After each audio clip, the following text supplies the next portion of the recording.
اللہ تبارک و تعالیٰ کی نافرمانیوں کا کام کر رہے ہیں، تو تجارت بہت اچھی چیز ہے۔ بی بی خدیجہ الکبریٰ کے 2 شوہر ہو چکے تھے اور مر چکے تھے، اور ان کو بھی پہلے شوہر سے بھی اولاد تھی، دوسرے شوہر سے بھی تھی، بہت ہی حسن والی تھیں، جمال والی تھیں، کمال والی تھیں، دولت مند تھیں۔ کئی بڑے بڑے عربوں نے ان سے شادی کرنے کی، قریشیوں نے، سرداران قریش نے شادی کرنے کی درخواست کی، انہوں نے انکار کر دیا۔ مگر جب آپ نے تجارت کا مال حضور صلی اللہ علیہ وسلم کو دیا اور فرمایا کہ آپ اس مال لے جائیے اور تجارت کیجئے، جو نفع آئے گا اس میں آپ کو ذرا زیادہ نفع دیا جائے گا۔ سید المرسلین صلی اللہ علیہ وسلم نے حضرت چچا سے پوچھا، کیونکہ حضور مشہور ہو گئے تھے صادق اور امین۔ کمال دیکھیے، کفر کے زمانے میں حضور صلی اللہ علیہ وسلم کو صادق اور امین کہا جاتا تھا، سچا اور امانت دار۔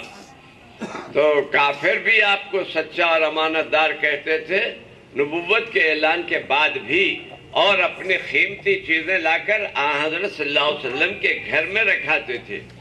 ان کو کسی پر بھروسہ نہیں تھا، اگر بھروسہ تھا تو محمد رسول اللہ صلی اللہ علیہ وسلم پر تھا۔ تو غرض ہے کہ میرے عزیز دوستو، حضور سید المرسلین صلی اللہ علیہ وسلم، ابھی آپ کی عمر شریف 25 سال کی ہے جی، ابھی نبوت بظاہر نہیں ملی، مگر ہمارے سرکار تو بہت پہلے سے نبی ہیں۔ سرکار سے پوچھا گیا کہ یا رسول اللہ آپ کب سے نبی ہیں؟ فرمایا کنت نبیا وآدم بین الماء والطین، میں اس وقت بھی نبی تھا جبکہ آدم ابھی پانی اور مٹی میں پڑے ہوئے تھے، کیچڑ میں تھے، اس وقت بھی میرے کو اللہ تعالیٰ نے نبوت سے سرفراز کیا تھا۔ ظاہری نبوت آپ کے تشریف لانے کے بعد ہوئی، جو سرکار عالم صلی اللہ علیہ وسلم اس وقت تک بظاہر نبی نہیں ہوئے تھے۔ مگر بی بی نے آپ سے کہا کہ آپ کی صداقت اور امانت کے چرچے چونکہ بہت مشہور ہو چکے تھے، اس لیے انہوں نے کہا کہ آپ میرا مال لے کر جائیے۔ سید المرسلین صلی اللہ علیہ وسلم نے آپ کا مال لے کر جب سفر کیا تو انہوں نے اپنے غلام میسرہ کو بھی آپ کے ساتھ کر دیا، جو تجربے کار تھا۔ میسرہ حیران ہے، سرکار جس طرف سے گزرتے ہیں درختوں سے آواز آتی ہے السلام علیکہ یا محمد، پہاڑوں میں سے آواز آتی ہے السلام علیکہ یا محمد۔ حیران ہے وہ بھی کہ سلام کرنے والے کون ہیں، سلام کی آواز آتی ہے مگر سلام کرنے والا نظر نہیں آتا۔ سرکار فرماتے ہیں میں ان پتھروں کو جانتا ہوں جو میرے کو نبوت سے پہلے سلام کیا کرتے تھے۔ اللہ اللہ تیری شان کے کرتے ہیں سلام، جانور، کوہ، شجر، ٹھیکرے، کنکر، پتھر، ہر چیز آپ کو سلام کرتی ہے۔ ایک دن ابو جہل اپنے ہاتھ میں کنکریاں لے کر آیا اور آ کر کہا کہ کہو محمد میرے ہاتھ میں کیا ہے۔ وہ یہ چاہتا تھا کہ آپ پہچان لیں کہ کنکریاں ہیں تو میں سمجھوں گا کہ نبی ہیں۔ حضور نے کہا اتنی لمبی بات کیوں کہ میں بتاؤں کنکریاں ہیں پھر تو مانے یا نہ مانے؟ فرمایا جو تیرے ہاتھ میں ہے میری گواہی دیں گے کہ نہیں مثل تیرے سرکش و خسر پتھر۔ فرمایا تیرے ہاتھ میں جو ہیں وہ خود میری گواہی دیں گے کہ تیرے جیسے سرکش اور خسر کنکریاں نہیں ہیں۔ اتنا کہنا تھا کہ اللہ کی قدرت دیکھو، کلمہ پڑھنے لگے مٹھی کے اندر پتھر۔ اتنا فرمانا تھا کہ مٹھی میں آپ کے اس کے جو کنکریاں تھیں انہوں نے کلمہ بڑی آواز سے پڑھنا شروع کیا۔ ابو جہل کمبخت ایمان لانے کے لیے کتنی بڑی دلیل تھی، ہاتھ سے کنکریاں پھینک کر کہا اے محمد کے جادو میں کنکریاں بھی آ گئیں اور کنکریوں پر بھی محمد صلی اللہ علیہ وسلم کا جادو ہو گیا۔ جی پھینک کر ہاتھ سے غصے سے یہ بولا ظالم، متاثر ہوئے جادو سے سراسر پتھر، سچ ہے کیا جانے ابو جہل کمال اعجاز، کور چشموں کے یہاں ایک ہے گوہر پتھر۔ اندھوں کے سامنے آپ پتھر لے جائیے یا ہیرا لے جائیے، دونوں برابر ہے۔ ایسے ہی ابو جہل بھی عقل کا بھی اندھا تھا، ایمان کا بھی اندھا تھا، تو اس کو کیا پتا کہ آقائے دو جہاں سرور عالم صلی اللہ علیہ وسلم کا معجزہ کیا ہے۔ معجزہ کہتے ہیں کہ اس عمل کو جس کے نقل کرنے یا جس کے جیسا کوئی عمل کرنے سے لوگ عاجز ہو جائیں، کوئی ویسا عمل کرنے پر قادر نہ ہو، ایسے کو معجزہ کہتے ہیں، عاجز کرنے والا عمل۔ سرکار زمین پر کھڑے رہ کے اشارہ کرتے ہیں، آسمان پر چاند دو ٹکڑے ہو جاتا ہے۔ بھلا کسی کی ہمت ہے چاند کو دو ٹکڑے کرے؟ جی، قمر دو ٹکڑے ہو کر بن گیا شاہد رسالت کا، ہوا جس دم اشارہ تیری انگشت شہادت کا۔ سرکار کی انگشت شہادت کا اشارہ ہوتے ہی چاند دو ٹکڑے ہو گیا، اور پھر بالکل قریب قریب نہیں رہا، ایک پہاڑ کے ادھر ہو گیا ایک ٹکڑا، ایک ٹکڑا ادھر ہو گیا، ورنہ کہنے والے کہتے کہ ہماری آنکھوں کو ایسا نظر آیا، حقیقت میں نہیں ہوا۔ تو میرے عزیز دوستو، سرور عالم صلی اللہ علیہ وسلم نے بی بی صاحبہ کے مال کو لے جا کر جب بصرے کے قریب پہنچے تو وہاں نستورہ راہب، یعنی ایک عبادت گزار جو عیسائی تھا، اس نے دیکھا کہ ایک درخت کے نیچے جو بالکل سوکھا درخت تھا اور جس کے کئی برس سے وہ سوکھا ہی تھا، کوئی اس کے اندر تر و تازگی نہ تھی، وہ اس نے دیکھا کہ کچھ لوگ اس کے نیچے بیٹھے ہیں اور وہ درخت کے پتے ہرے ہو رہے ہیں، بالکل لکڑی جو درخت تھا اس میں پتے نکل رہے ہیں، اور اس کو یہ معلوم تھا کہ نبی آخر الزمان جب کسی سوکھے درخت کے نیچے بیٹھیں گے تو وہ سرسبز ہو جائے گا۔ تو وہ باہر آیا اور آ کر پوچھا کہ یہ کون صاحب ہیں؟ اس سے کہا گیا کہ ان کا نام محمد ہے۔ کہا ان کے والد ہیں؟ کہا کہ نہیں، جبکہ یہ ماں کے پیٹ میں تھے ان کا انتقال ہو گیا۔ کہا ان کی والدہ؟ کہا وہ بھی انتقال کر گئی، ان کے دادا بھی انتقال کر گئے۔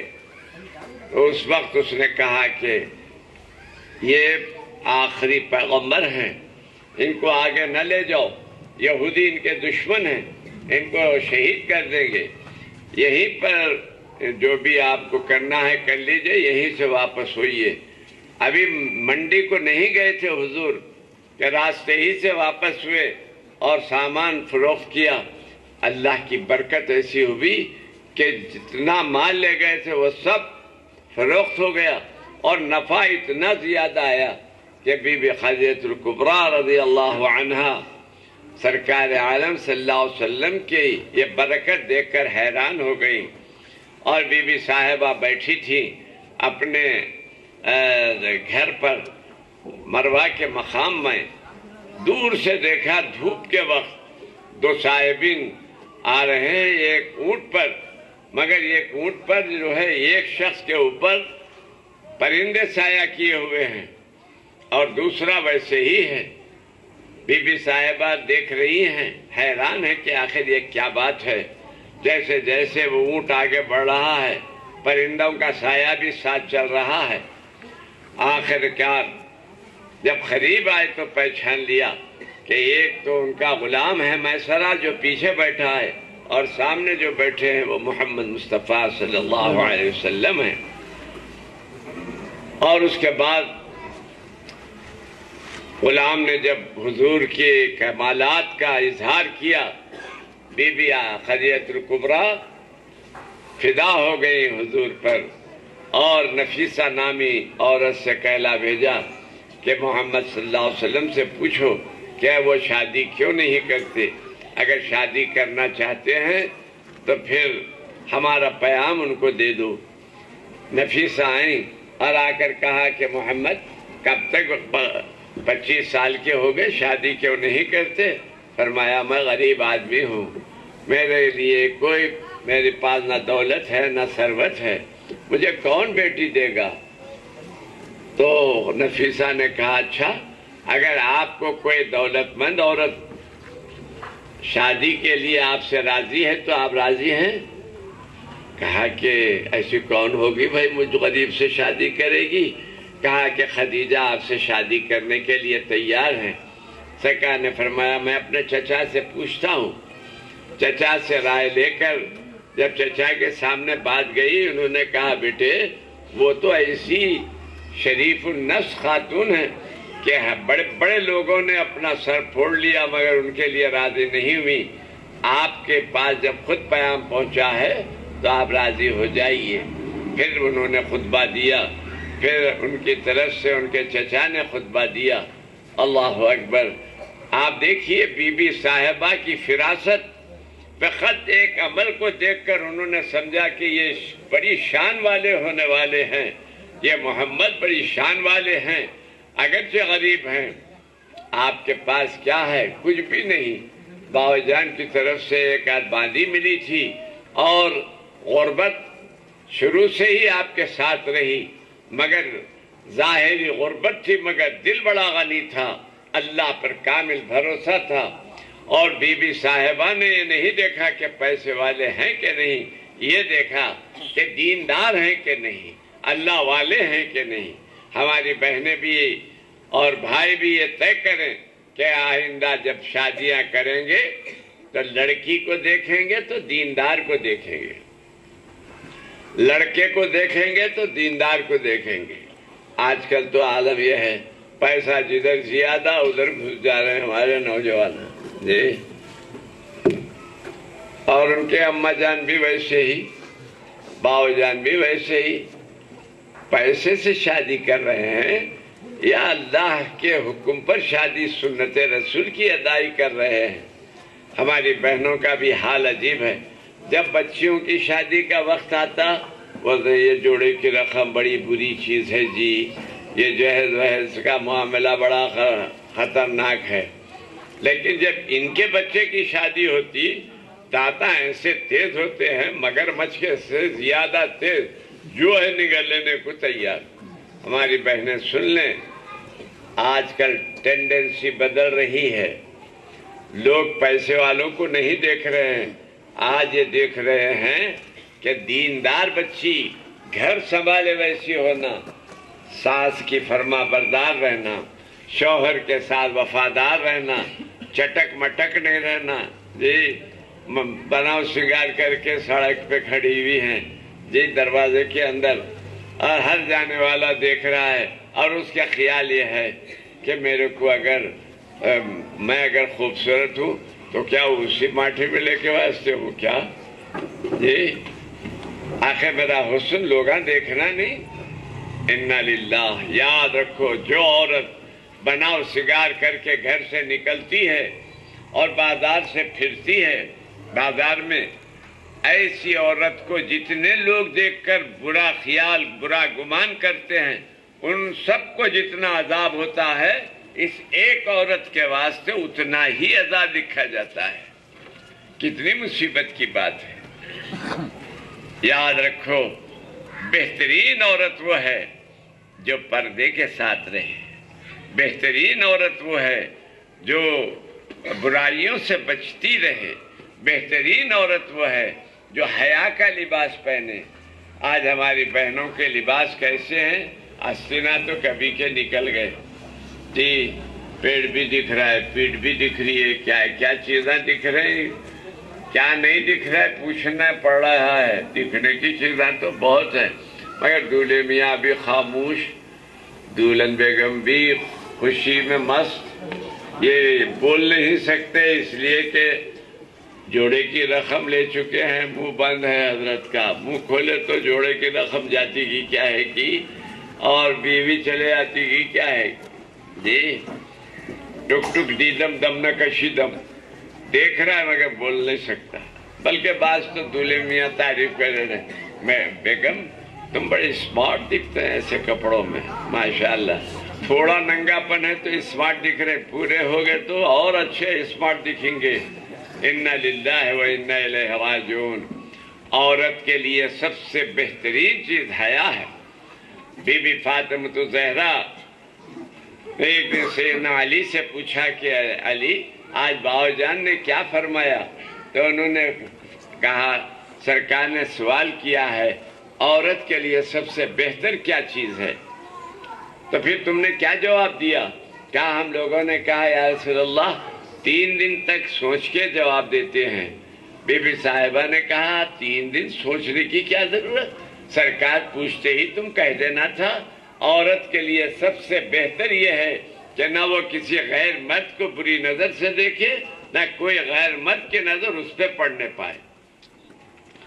حضرت علی آ کر سرکار سے عرض کی ہے یا رسول اللہ فاطمہ ایسا کہہ رہی تھی، خوش ہو گئے سرکار۔ فرمایا کیوں نہ ہو، فاطمہ میری جگر کا ٹکڑا ہے، وہی ایسی بات کہہ سکتی ہے کہ عورت کے لیے سب سے بہتر یہ ہے کہ نہ وہ کسی غیر مرد کو دیکھے، نہ کوئی غیر مرد اس کو دیکھنے پائے۔ آج الٹ ہو گئی بات۔ بہترین عورت کون ہے؟ جو مردوں میں جو ہے بہت ہی شان سے بن سنور کر آئے اور مرد بھی اس کو دیکھ کر خوش ہو جائیں۔ نعوذ باللہ نعوذ باللہ۔ ہماری بہنیں سن لے، ہماری بہنیں خفا نہیں ہونا، یہ حیدرآباد کا آدمی آ کے کیا کیا بول رہا ہے۔ میں بھی کرناٹک کا ہوں، میرے دادا کرناٹک کے تھے، بیدر کے جی، اور ہمارے والد صاحب بھی بیدر میں ہی پیدا ہوئے۔ اب میں البتہ حیدرآباد کا ہوں، حیدرآباد میں پیدا ہوا، تو ہم پرانا کرناٹک، ہم پرانا حیدرآباد جو تھا تو بیدر کا، تو میں حیدرآباد بھی ہوں اور کرناٹکی بھی ہوں، ایک لحاظ سے دادا کے لحاظ سے، بابا کے لحاظ سے۔ تو میرے عزیز بہنوں سے میری گزارش ہے، ہم آپ سے یہی چاہتے ہیں کہ آپ دنیا بھی اچھی گزرے، آخرت میں بھی آپ کو عذاب نہ ملے، جنت ملے۔ جنت خالمہ کا گھر نہیں ہے پیچھے سے گھس جائیں گے جی، ایسا نہیں ہے کہ جنت جو ہے بس جو چاہے کر لو پھر جنت کے حقدار ٹھیکیدار، ایسا نہیں ہے۔ سرکار عالم صلی اللہ علیہ وسلم نے بی بی فاطمہ الزہرا رضی اللہ عنہا سے فرمایا فاطمہ یہ بھروسہ نہ کرنا کہ تو محمد کی بیٹی ہے، میری بیٹی ہونا تجھے کام نہ آئے گا، عمل کر عمل کر عمل کر۔ بی بی صاحبہ نے عمل کرنے میں کیا کیا ہماری بہنیں سن لیں، رات رات بھر عبادت فرماتی تھی، پاؤں پھول جاتے تھے بی بی صاحبہ کے، بلکہ بعض وقت تو تڑک جاتے تھے زیادہ پھولنے کی وجہ سے، اور رات بھر عبادت۔ سبحان اللہ، پورا گھر کا کام اکیلی کر لیتی تھی بی بی فاطمہ الزہرا، پانی بھر لینا رضی اللہ عنہ، پورے گھر کو یعنی بچوں کو پالنا، اور سید المرسلین صلی اللہ علیہ وسلم کے فرمان پر چلتے ہوئے پوروں کی خدمت کرنا، اور سرکار نے مقرر کر دیا تھا پانی بھرنا بی بی صاحبہ کے لیے، سودا لانے کے لیے باہر سے فرمایا کبھی علی لا لے کبھی ان کی والدہ لا لے، مگر گھر کے پورے کام آپ نے اپنی بیٹی پر ڈال دیے۔ چکی پیسنا آپ ہی کا کام تھا، چکی پیستی ہیں، ہاتھوں کو گٹھے آ گئے ہیں۔ سید المرسلین صلی اللہ علیہ وسلم سے بی بی صاحبہ نے ایک دن حضرت علی کے کہنے سے کہا بابا جان آپ کے پاس باندیاں آئی ہیں، ایک باندی عنایت فرمائیے۔ فرمایا فاطمہ اب تو بھی باندیوں کی آرزو کر رہی ہے، ذرا غصے میں آئے، اپنے گھرانے کے جیسے کام کر۔ تو حضرت علی آگے بڑھے اور سرکار سے عرض کیا حضور انہوں نے نہیں کہا، میں نے ان سے کہا تھا کہ سرکار کے پاس باندیاں آئی ہیں، ایک باندی مانگ لو۔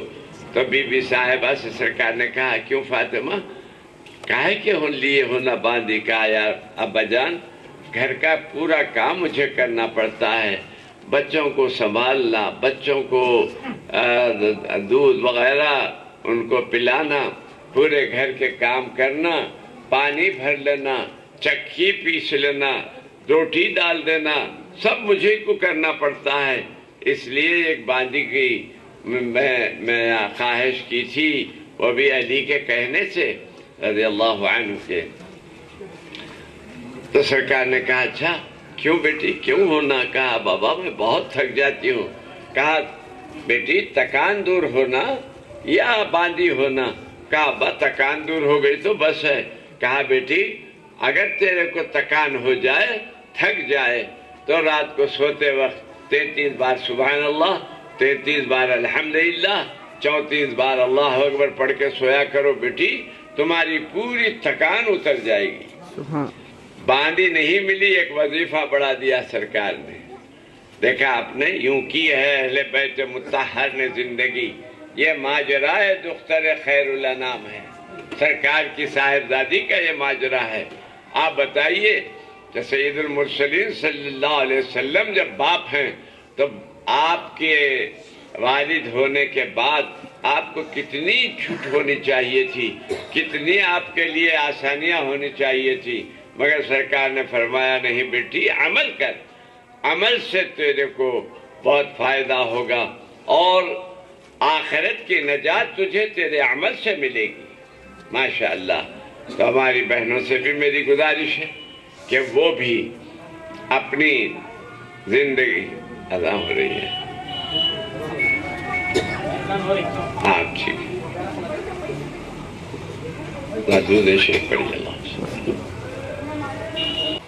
سرکار دوسروں کے لیے بہت سہولتیں فراہم فرماتے تھے، لیکن اپنی بیٹی کو چونکہ آپ کی صاحبزادی تھیں اور لوگوں کے لیے ایک نمونے کی زندگی بی بی صاحبہ کی تھی، اس لیے سرکار عالم صلی اللہ علیہ وسلم نے ان کو ایک نمونے کے طور پر پیش فرمایا. وقت نہیں ہے نہ تو میں تفصیل سے آپ کے سامنے ہماری بہنوں کے سامنے بات رکھتا کہ ان اللہ والیوں نے بھوکے رہ کر پیاسے رہ کر اللہ کی فرما برداری کا ایسا ہمارے سامنے عملی معاملہ پیش فرمایا ہے کہ اگر ہم اس پر عمل کریں تو انشاءاللہ ہماری نجات ہو جائے گی. لیکن میرے عزیز دوستو، سب سے اہم بات یہ ہے کہ ہم اللہ کی رضا حاصل کرنے کے لیے دنیا کی چند روزہ سختیوں کو برداشت کر لیں. آپ کو معلوم ہونا چاہیے کہ رسول اکرم صلی اللہ علیہ وسلم کا مبارک کمرہ کتنا تھا.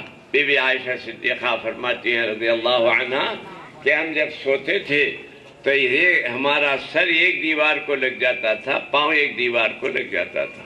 اتنا چھوٹا کمرہ جی.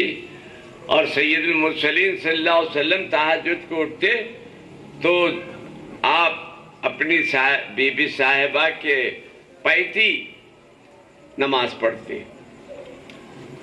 آپ ادھر رہتی تھی دیوار کی طرف، سرکار ادھر آرام فرماتے تھے. تو حضرت صلی اللہ علیہ وسلم کا جو حصہ خالی رہتا تھا وہاں جا نماز آپ بچھا لیتے تھے. اور جب سجدے کا وقت آتا تھا تو بی بی صاحبہ کے پاؤں لامبے رہتے تھے تو سید المرسلین صلی اللہ علیہ وسلم اپنے اشارے سے، اپنے ہاتھ کے اشارے سے ان کے پاؤں کو اشارہ فرماتے تو وہ پاؤں کھینچ لیتی. اس وقت سرکار وہاں سجدہ فرماتے.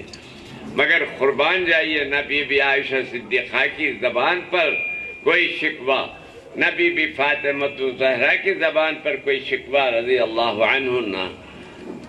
آج ہم لوگ اپنی زندگی کے شکوے ہی کرتے رہتے.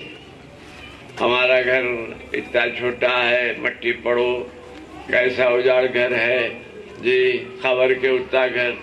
اماں وہ بھی غنیمت ہے، خبر تو اس سے چھوٹی ہے. 2 گز زمین وہ بھی ہمارے واسطے اگر ایمان کے ساتھ جائیں تو وہ بہت وسیع ہو جاتی ہے، اور اگر کفر کے ساتھ یا خدا کی نافرمانی کے ساتھ جائیں تو تنگ سے تنگ ہو جاتی ہے. تو میں اپنے بہنوں سے بھی گزارش کروں گا، بھائیوں سے بھی، جو زندگی ملی ہے اس کو شکر کے ساتھ گزاریے. لئن شکرتم لازیدنکم ولئن کفرتم ان عذابی لشدید. اگر تم شکر گزاری کرو گے تو میری طرف سے نعمتوں میں اضافہ ہوگا، میں تمہارے نعمتوں میں اضافہ کروں گا، وَإِن كَفَرْتُمْ، اگر تم انکار کرو گے، کفران نعمت کرو گے، ان عذابی لشدید، میرا عذاب بڑا سخت عذاب ہے۔ بی بی خدیجہ الکبریٰ کا کیا معاملہ تھا؟ سرکار کے ساتھ انہوں نے ایسی پیاری زندگی گزاری کہ رسول اکرم صلی اللہ علیہ وسلم ہمیشہ ان کو یاد فرماتے تھے، انتقال کے بعد بھی ان کو یاد فرماتے۔ اور بی بی خدیجہ الکبریٰ رضی اللہ عنہ باوجود اس کے کہ اتنی بڑی دولت لے کر سرکار کی خدمت میں آئی تھیں، آپ کے نکاح میں آئی تھیں، مگر بی بی صاحبہ اتنی خدمت کرتی تھی سرکار کی کہ باید و شاید۔ ایک وقت بی بی صاحبہ سرید پکا کر لا رہی تھی۔ سرید بولے تو ہمارے پاس ستریاں ہوتی ہیں نا، خورمے میں روٹیاں چور دیتے ہیں، اس کو سرید کہتے ہیں، اور سرکار کو بہت پسند تھا سرید کھانا، تو لے کر آ رہی تھی تو جبرائیل آئے، آ کے کہا یا رسول اللہ یہ جو عورت کچھ پکا کر کھانے کی چیز لا رہی ہے، اس کو آپ فرمائیے کہ اللہ اس کو سلام کہہ رہا ہے، اللہ تعالی سلام فرما رہا ہے، اور فرما رہا ہے کہ خدیجہ میں نے تیرے لیے جنت میں ایک موتیوں کا محل تیار کیا ہے۔ بی بی صاحبہ اتنے میں آ کر انہوں نے کھانا رکھ دیا، اور سرکار عالم صلی اللہ علیہ وسلم نے فرمایا کہ دیکھو خدیجہ جبرائیل کھڑے ہیں اور یہ تمہارے کو سلام کہہ رہے ہیں، اللہ کا سلام پہنچا رہے ہیں۔ بی بی صاحبہ نے کہا یا رسول اللہ اللہ تو خود سلام ہے، سلام کو سلام کا کیا جواب دوں؟ جبرائیل کو میرا سلام پہنچائیے۔ یہ کب ہوا ہے، یہ مقام کب ملا ہے؟ جبکہ شوہر محترم کی خدمت، عبادت کی کثرت، اللہ تعالیٰ کے دین کے لیے محنت، اور پہلے سب سے ایمان لانے والی کون ہے؟ بی بی خدیجہ الکبریٰ۔ ہماری بہنیں خوش ہو جائیں، اسلام میں سب سے پہلے ایمان لانے والی بی بی خدیجہ الکبریٰ، اور سب سے پہلے اللہ کے راستے میں شہید ہونے والی بی بی سمیہ۔ اللہ اکبر، دونوں عورتیں ہیں۔ عورت اپنے کو معمولی نہ سمجھے، تمہارا مقام بہت بلند ہے میں محترمہ، تم لوگ سمجھتے ہیں کہ ہمارا کام بس ہنڈی ڈوئی کی حد تک ہے، تم ہنڈی ڈوئی بھی اگر اللہ کی رضا کے ساتھ کرو گی تو تمہارے کو بڑے مقامات ملیں گے۔